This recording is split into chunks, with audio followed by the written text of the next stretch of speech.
اللہ کی نشانیاں گنتی میں شمار ہو سکتی ہیں اور نہ ہی تو ہماری محدود عقل اس لامحدود کو پوری طرح سمجھ سکتی ہے۔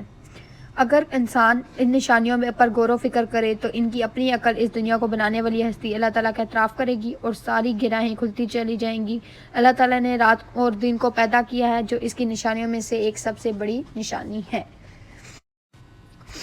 جیسے کہ قرآن کریم میں ارشاد باری تعالیٰ ہے، ترجمہ: بے شک آسمان اور زمین کی پیدائش اور رات اور دن کے آنے جانے میں عقل والوں کے لیے بہت سی نشانیاں ہیں۔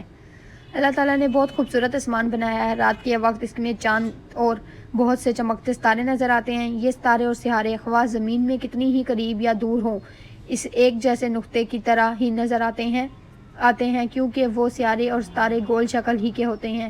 ایسا نہیں ہے کہ کوئی چاند، سیارہ یا ستارہ مسلط، چوکور، مستقل طرح کا ہو اور آسمان پر بے ہنگم قسم کے مختلف ڈیزائن بنے ہوئے ہیں۔ یہ ہر سیارے اور ستارے کا گول ہونا بھی اس بات کی دلیل ہے کہ سب کچھ اس کا بنانے والے کا ہی ڈیزائن ہے اور خود بخود ایسی گول اشکال نہیں بن سکتی۔ اگر خود بخود چیزیں بنتی ہوتی تو مختلف طرح کی بے ضابطہ اشکال ہوتی جو رات کو اس طرح یکسانیت اور خوبصورت نظر نہ آتی۔ بے شک انہیں بنانے والا تنہا اللہ ہی ہے۔ تیسری تشریح ہمارے پاس وہی ہے مشرق، وہی ہے مغرب، سفر کریں سب اس کی جانب۔ ہر آئینے میں جو عکس اپنا دکھا رہا ہے وہی خدا ہے۔ اسی طرح پہلے تشریح میں ہمارے پاس مظفر واسطی کا بیان ہے، وہ تعریف لکھی ہے فرسٹ پیراگراف میں۔ سیکنڈ پیراگراف سے اس شعر میں شاعر کہتا ہے کہ اللہ تعالیٰ مشرق و مغرب اور ان کے درمیان موجودہ تمام چیزوں کا رب ہے اور ان کا خالق و مالک ہے۔ اس کے علاوہ اور کوئی معبود نہیں ہے، لہٰذا تمام انسانوں کو چاہیے کہ وہ اپنے دین اور دنیا تمام امور میں اسی کو اپنا کارساز بنائیں اور اپنے کام اسی کے سپرد کریں، اسی پر بھروسہ کریں اور اللہ تعالیٰ کو اپنا خالق حقیقی جانیں۔ آسمان، زمین، پہاڑ، دریا، سمندر، انسان، جانور، پرندے اور جو کچھ اس کائنات میں ہے، بنانے والا اللہ تعالیٰ ہی ہے۔ آگے چلتے ہیں۔ اس میں تو آپ کو پتہ چل گیا ہوگا کہ سب کچھ بنانے والا اللہ تعالیٰ ہے۔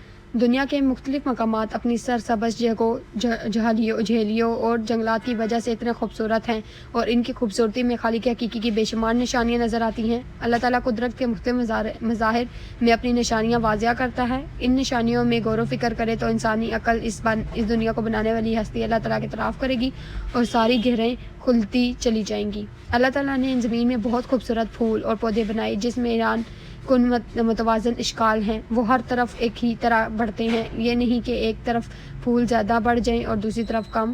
ایسے متوازن پھلوں اور پھولوں کو بنانے والا یقیناً اللہ ہے۔ چوتھی تشریح پہ چلتے ہیں، شعر نمبر 4۔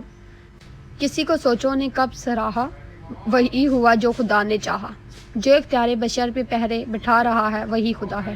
تشریح دوبارہ اس کی تشریح میں سب سے پہلے ہم لکھیں گے مصنف کی تعریف لکھیں گے، مصنف کا مضمون، اور پھر پہلا پیراگراف جو ہوگا اس میں ہمیشہ ہم نے مصنف کی تعریف لکھنی ہے۔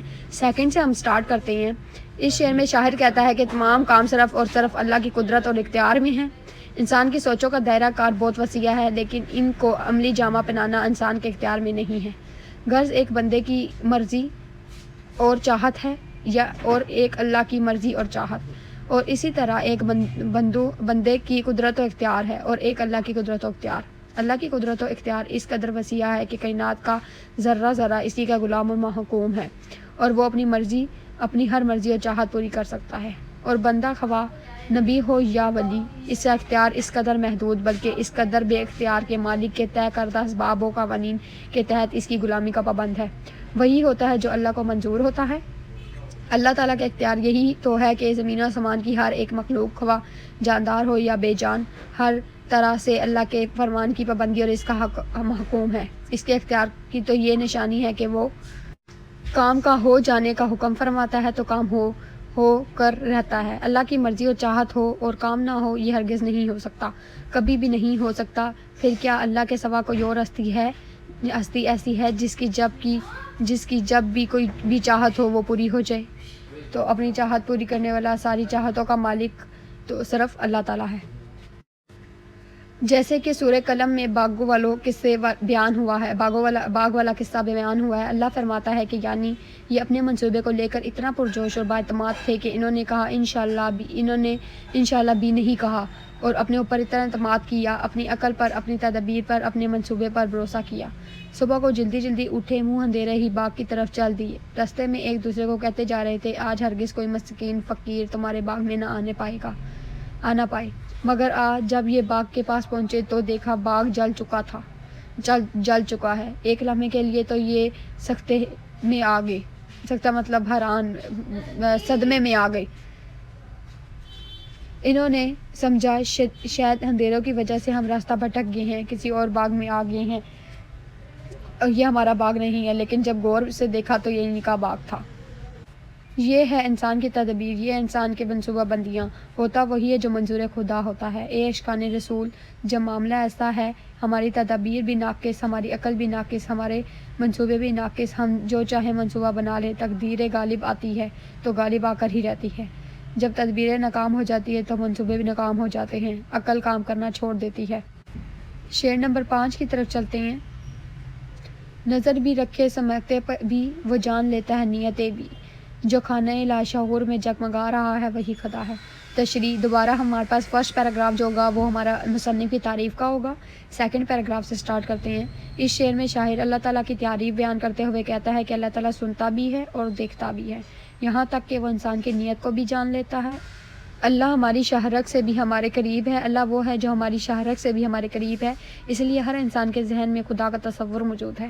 اللہ کی نشانیاں گنتی میں شمار نہیں ہو سکتی اور نہ ہی ہماری محدود عقل اس لمحہ محدود کو پوری طرح سمجھ سکتی ہے، جیسے کہ قرآن کریم میں ارشاد ہے۔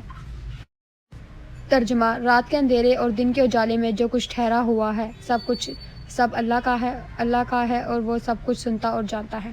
اللہ تعالیٰ وہ سب کچھ سنتا ہے جو ہم چھپاتے ہیں، وہ ظاہر کرتے ہیں، کیونکہ اللہ سبحانہ تعالیٰ ہر کوئی چیز نہ زمین میں نہ آسمان میں چھپی رہ سکتی ہے۔ وہ ہمارے حالات کو، ہماری ضرورتوں اور ہماری نقصانات کو خوب جانتا ہے۔ اللہ تعالیٰ انسان کے لاشعور میں سب سے اہم احساس اللہ کا ہی ہوتا ہے۔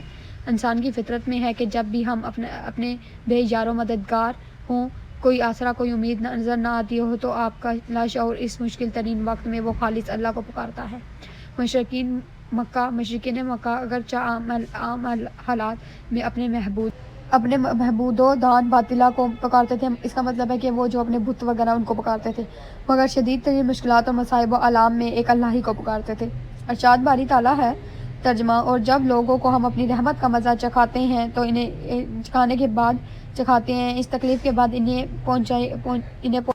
تکلیف پہنچی تھی تو وہ ہماری آیتوں کے متعلق ہیلا کرنے لگتے ہیں۔ کعبہ وہ ہے کہ اللہ بہت جلد ہلا کرنے والا ہے، بے شک ہمارے فرشتے تمہارے سب ہلوں کو لکھ رہے ہیں۔ وہ وہی ہے جو تمہیں جنگل اور دریا میں سیر کرنے کی توفیق دیتا ہے، یہاں تک کہ جب تم کشتیوں میں بیٹھتے ہو تو وہ کشتیاں لوگوں کو موافق ہوا کے ذریعے سے لے کر چلتی ہیں، اور وہ لوگ ان سے خوش ہوتے ہیں جو ناگہاں تیز ہوا چلتی ہے۔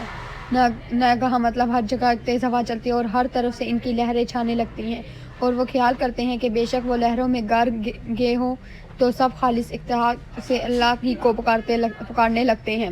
اگر تو ہمیں اس مصیبت سے بچا دے تو ہم ضرور شکر گزار رہیں گے، پھر جب اللہ انہیں نجات دے دیتا ہے تو ملک میں ناحق شرارتیں کرنے لگتے ہیں۔ شعر نمبر 6 پہ چلتے ہیں۔ کسی کو تاج وقار بخشے، کسی کو ذلت کے غار بخشے، جو سب کے ہاتھوں پہ مہر قدرت لگا رہا ہے وہی خدا ہے۔ آ جاتے ہیں تشریح پہ۔ تو تشریح پہ سب سے پہلے ہم نے مظفر وارثی کی تعریف بیان لکھنا ہے، تو پہلا پیراگراف تو ہمارا وہی ہوگا۔ اب سیکنڈ پہ چلتے ہیں ہم۔ اس شعر میں شاعر اللہ تعالیٰ کی صفات بیان کرتے ہوئے کہتا ہے کہ عزت اور ذلت اللہ کے ہاتھ میں ہے، وہ جسے چاہتا ہے عزت اور شان و شوکت عطا کرتا ہے اور جسے چاہتا ہے ذلت دے کر آزماتا ہے۔ وہی اللہ ہے جو انسانوں کی تقدیر لکھ رہا ہے، اس کے سوا کوئی ہماری قسمت کا فیصلہ نہیں کر سکتا۔ ذلت اور عزت صرف اللہ تعالیٰ کے ہاتھوں میں ہے، کوئی انسان کسی کو نہ عزت دے سکتا اور نہ ہی ذلیل کر سکتا ہے۔ جب اللہ تعالیٰ کو کسی کو عزت دینا ہو تو پھر ساری دنیا مل کر بھی اسے ذلیل نہیں کر سکتی، لیکن جب اللہ تعالیٰ عزت دیتا ہے تو پھر اس کا امتحان بھی لیتا ہے۔ اللہ تعالیٰ پر یقین ہو تو انسان ہر امتحان میں کامیابی حاصل کر لیتا ہے، اللہ پر یقین ہو تو۔ زندگی میں اگر کوئی ناحق آپ کے کردار کو داغدار کرنے کے لیے کوشش کر رہا ہو یا چھو رہا ہو اور کیوں نہ جمع کر لے، اس وقت بھی اطمینان رکھے کہ عزت اور ذلت صرف اللہ تعالیٰ کے ہاتھ میں ہے۔ انسان کتنا بھی سرکش کیوں نہ ہو، وہ اپنی زبان سے صرف نازیبا کلمات ہی نکال سکتا ہے۔ نیک انسان کے ہاتھ میں صرف محنت اور کوشش ہے، کامیابی اللہ دیتا ہے۔ بے شک عزت اور ذلت دونوں ہی اللہ رب العالمین کے ہاتھ میں ہیں۔ قرآن کریم کا ارشاد ہے، ترجمہ آپ کہہ دیجئے، اے اللہ، اے تمام جہاں کے مالک، تو جسے چاہے بادشاہ بنا دے، جسے چاہے سلطنت چھین دے، اور جسے چاہے عزت دے اور جسے چاہے ذلت دے، تیرے ہی ہاتھ میں سب بلائیاں ہیں، بے شک تو ہر چیز پر قادر ہے۔ عزت اور ذلت دونوں ہی اللہ تعالیٰ کے ہاتھ میں ہیں۔ اللہ چاہے فقیر کو غنی کر دے یا غنی کو فقیر کر دے۔ سورہ فاطر آیات نمبر 10 تفسیر ہے، جو شخص چاہتا ہے کہ اسے دنیا اور آخرت میں عزت ملے تو وہ اللہ کی اطاعت کرے، اس سے اسے یہ مقصود حاصل ہو جائے گا، اس لیے کہ دنیا آخرت کا مالک اللہ ہے اور ساری عزتیں اسی کے پاس ہیں۔ وہ جس کو عزت دے وہی عزیز ہوگا، جس کو وہ ذلیل کر دے اسے دنیا کی کوئی طاقت عزت نہیں دے سکتی۔ شعر نمبر 7 پہ چلتے ہیں۔ سفید اس کا، سیاہ اس کا، نفس نفس ہے گواہ اس کا، جو شعلہ جہاں جلا رہا ہے بجھا رہا وہی خدا ہے۔ تشریح پہ آ جاتے ہیں۔ اسی طرح مظفر وارثی کا شعر نمبر 1 پہ تعارف اس کا ہوگا، تو سیکنڈ پہ چلتے ہیں، پیراگراف کے سیکنڈ پہ چلتے ہیں۔ شاعر اللہ تعالیٰ کی خوبیاں بیان کرتے ہوئے کہتا ہے کہ مختار کل صرف اللہ تعالیٰ کا ہے، اس کائنات کا خالق و مالک صرف اللہ تعالیٰ ہے۔ جن و انس اور دیگر تمام مخلوقات کو اکیلے اللہ تعالیٰ نے پیدا فرمایا اور اس میں کسی مخلوق سے مدد نہیں لی، کیونکہ اسے کائنات کا تخلیق میں کسی کی مدد کی ضرورت نہیں۔ اس نے تمام مخلوقات کو نہ صرف پیدا کیا بلکہ ان کی ضروریات کو بھی اکیلے ہی پورا کر دیا۔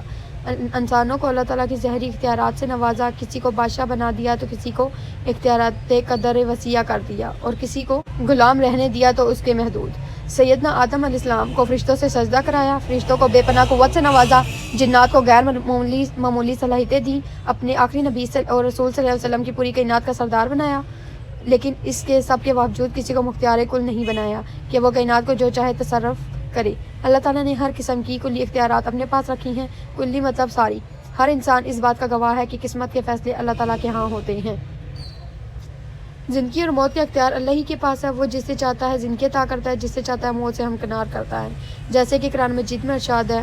ترجمہ وہی ہے جو زندگی دیتا ہے اور موت دیتا ہے۔ موت اور حیات ایسے واقعات ہیں جو رات اور دن نمودار ہوتے رہتے ہیں۔ موت و حیات کا مالک صرف اللہ ہے۔ انسان جو زیادہ ترقی یافتہ حیوان ہے اس بات پر قدرت نہیں رکھتا کہ زندگی ایک خلیہ پیدا کر سکے، اور انسان کسی زندہ مخلوق سے زندگی چھین بھی نہیں سکتا، کیونکہ جو ذات حیات عطا کرتی ہے وہی اس کی حقیقت کو جانتی ہے۔ یہ اس ذات کی قدرت میں سے ہے جو زندگی بخشے اور زندگی واپس لے لے۔ انسان کبھی اس بات کا سبب بن جاتا ہے زندگی چھین جائے، لیکن در حقیقت انسان کسی سے اس کی زندگی نہیں چھین سکتا۔ حقیقت میں حیات و ممات اللہ ہی کے ہاتھ میں ہے، اس کے سوا کوئی بھی حیات و ممات کا مختار نہیں ہے۔ یہ ہماری ساری تشریح مکمل ہوئی۔ امید ہے کہ آپ کو اس کی کنفیوژن ختم ہوگی اگر اس میں کوئی بھی کنفیوژن ہے تو کمنٹ سیکشن پہ ضرور بتائیں۔ میرے چینل کو سبسکرائب کریں، لائک کریں، شیئر کریں، اور گائز پلیز مجھے سپورٹ کریں، زیادہ سے زیادہ میری ویڈیو کو شیئر کریں، دوسروں تک پہنچائیں تاکہ زیادہ سے زیادہ میرا چینل ہٹ ہو۔ اوکے، اللہ حافظ، گڈ بائی، ٹیک کیئر، اور اپنا بہت سارا خیال رکھنا۔